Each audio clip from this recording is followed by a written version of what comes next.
Kas teadsite, et kõik kaalud on tegelikult seadistatud kaaluma terast? Ehk siis kõiki objekte, mille tihedus on 8000 kilogrammi kuupmeetri kohta juures.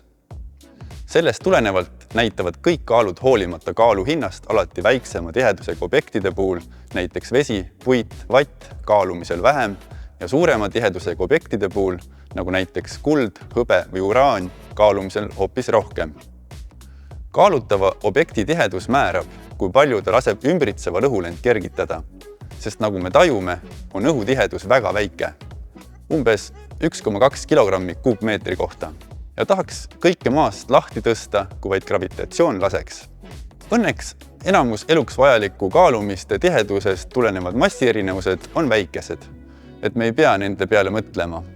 Kui aga näiteks soovime manustada ravimeid, siis peame juba lootma, et ravimitootjad on kõige sellega arvestanud ja kõik need milligrammid või mikrogrammid toimaineid täpselt ravimisse seganud.